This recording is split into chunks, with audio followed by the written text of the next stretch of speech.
Solo voy con mi pena, sola va mi condena. Correré mi destino para burlar la ley, perdido en el corazón de la grande Babilón. Me dicen el clandestino por no llevar papel. Pa' una ciudad del norte yo me fui a trabajar. Olá, bem-vindos a mais um programa Vida Consciente. Estamos agora retomando os nossos projetos e nada melhor do que estarmos aqui junto com o Edu e a Carol, onde a gente vai falar dos projetos de voluntariado pelo mundo. Bem-vindos novamente ao programa. Obrigada.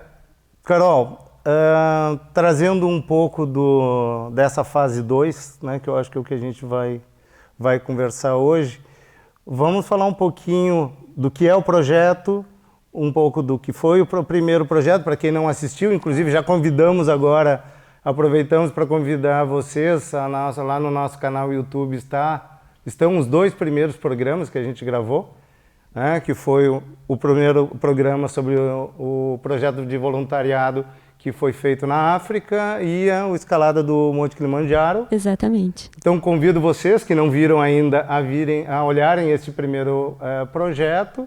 E hoje estamos falando do segundo projeto, da fase 2. Exatamente. Hoje a gente vai falar então da segunda etapa do projeto Espírito Livre Voluntários pelo Mundo. E para quem não conhece o projeto, né, a gente vai explicar um pouquinho como iniciou a ideia, né? Que no início então de 2017, nós criamos esse projeto Espírito Livre Voluntários pelo Mundo como um projeto de vida. Onde então a gente tem a intenção de fazer trabalho voluntário nos 5 continentes, baseado sempre na filosofia de explorar novos lugares, conhecer novas culturas e ajudar a quem precisa, né? E a primeira fase então está lá, já registrada na nossa entrevista, né? Quem tiver interesse. E hoje a gente vai falar da segunda etapa, que foi no continente europeu. E no continente europeu, então, nós demos 2 focos, né? Nós trabalhamos com imigrantes na Europa e com refugiados na Turquia. Eu acho que esse é um ponto importante. Não sei se o Edu pode entrar mais no fundo, a diferença do imigrante, né, e do refugiado. Isso, a ONU hoje tem uma recomendação, né? Tem uma ideia de explicar bem a diferença entre um imigrante e um refugiado, né? Quando fomos inicialmente, pesquisamos, né, o que ajudar na Europa e vimos que a Europa tem a questão de imigração irregular e os refugiados como um problema, né? Pessoas nunca podem ser um problema, mas é a questão que a Europa lida hoje. E a ONU, então, recomenda que essa diferença fique bem clara, né?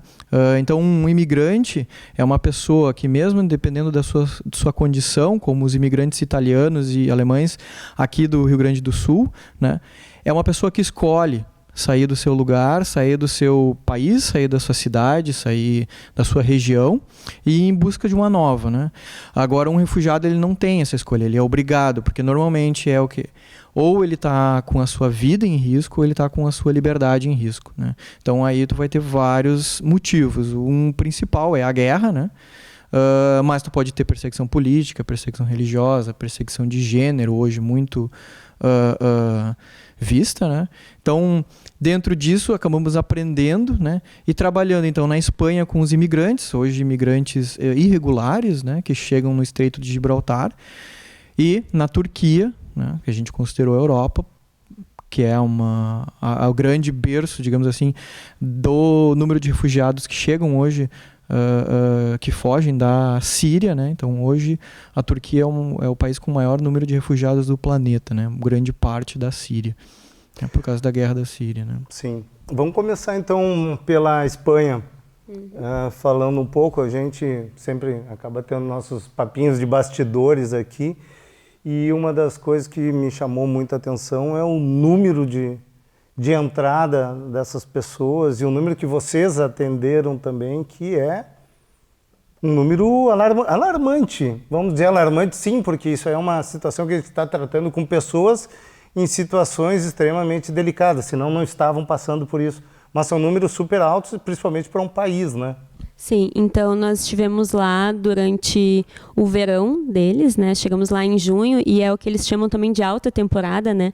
Porque as temperaturas, o clima é mais propício para fazer essa travessia do Mar Mediterrâneo, que então liga no Estreito de Gibraltar 14 quilômetros, Tarifa, que é a cidade continental mais ao sul do continente europeu, com Tanger, que é a cidade do Marrocos. Então, esse pedaço é que é utilizado para fazer a travessia, né? E no ano que estivemos lá, então, 2018, foram, em média, 60 mil pessoas, mais ou menos, que tentaram fazer essa travessia, né? Só nós, no período que nós trabalhamos lá, de 5 meses, nós atendemos metade dessas pessoas, com certeza, né? No período que estivemos lá.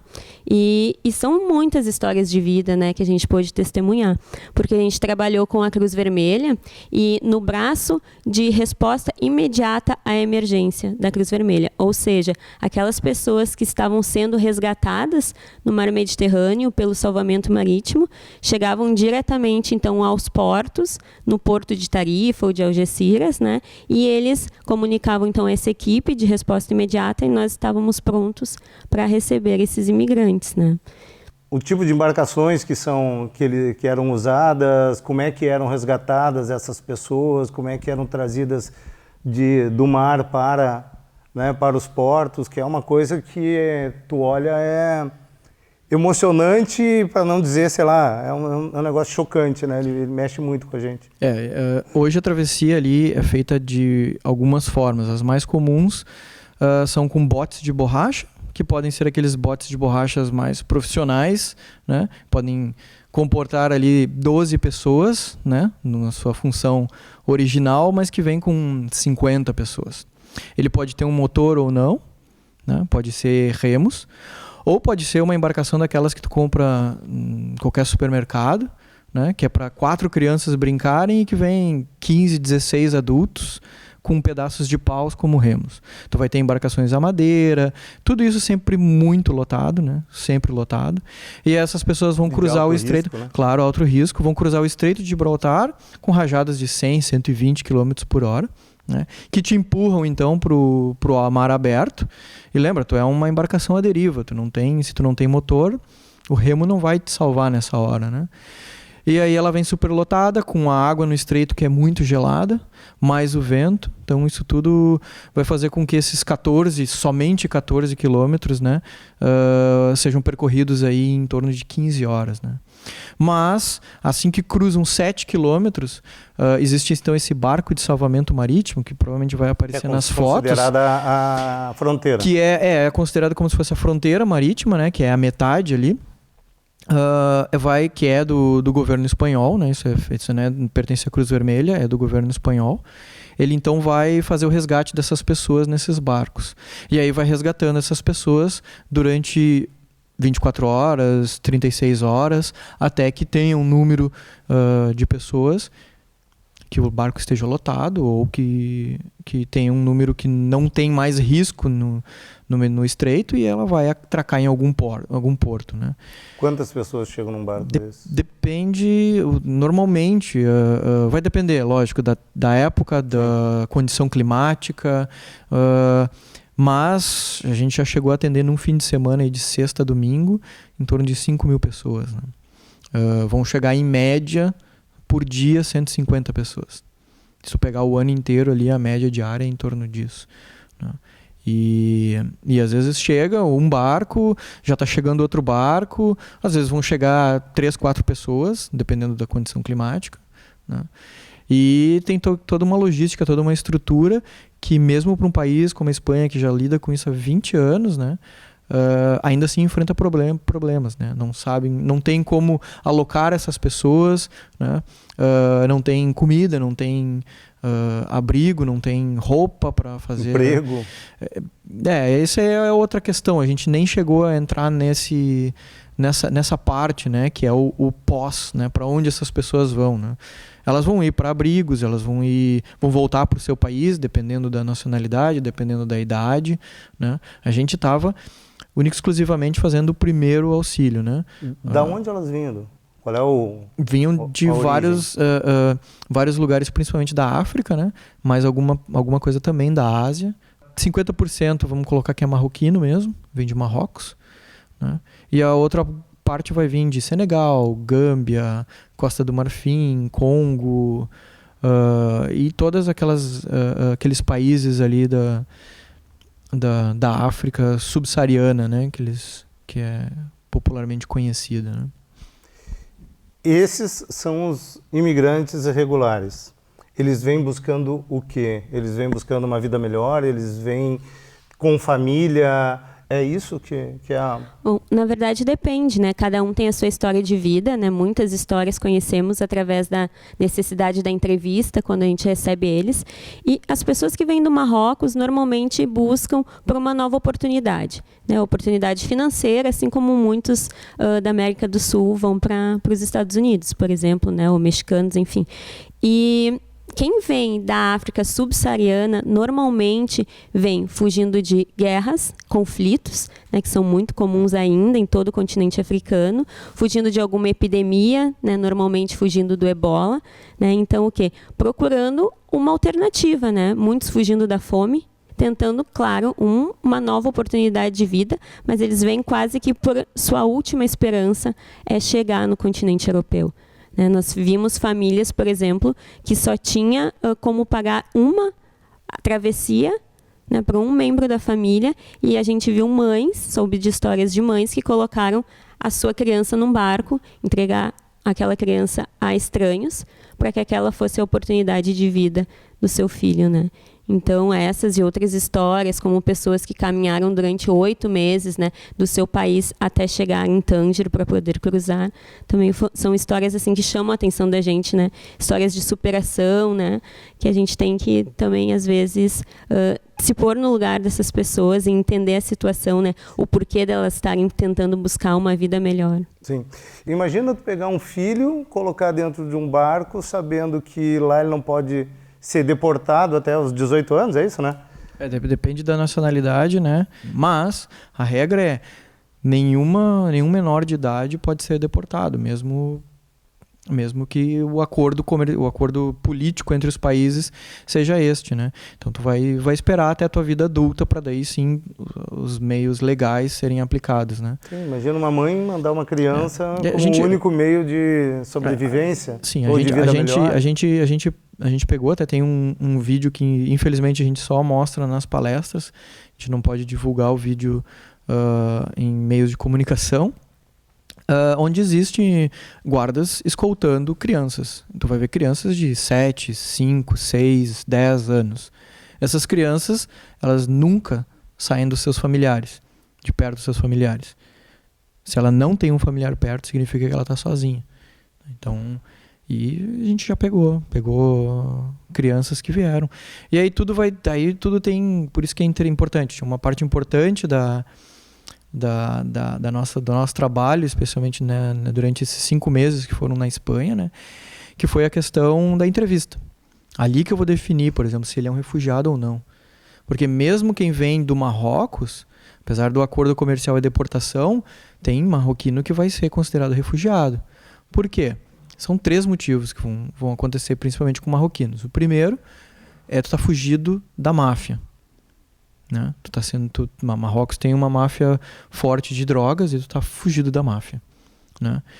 Segundo, tu pode ser um homossexual que está vivendo num país muçulmano. Ou a terceira, tu ainda é ou contra o governo, ou de uma outra religião e tu está sofrendo uma perseguição religiosa também. Então, são várias as questões aí da entrevista. E vai ter a máfia, né? Infelizmente, existe uma máfia hoje que faz essa travessia, né? Não pode chegar na beira da praia e decidir, eu vou atravessar, eu sou um bom nadador, eu vou atravessar. A máfia não deixa. E aí a gente está falando sempre em dinheiro, né? Quando tem uma máfia envolvida é porque tem dinheiro, né? Precificando pessoas. E aí a gente vai ter uma média aí de 2.000 euros por pessoa, né? Lembrando que pode ser até 6.000 euros, né? Mas 2.000 euros Né? Acredito uma que pessoa numa situação dessas é uma vida é uma vida. Às vezes para conseguir os 2.000 euros tu vai ter que pagar fazendo tráfico de drogas do outro lado. Mais uma vez a entrevista vai pegar isso, vai virar um trabalhador escravo que alguém na Europa está pagando ou mesmo alguém na Europa está pagando a passagem de uma mulher para vir casar, para vir, enfim,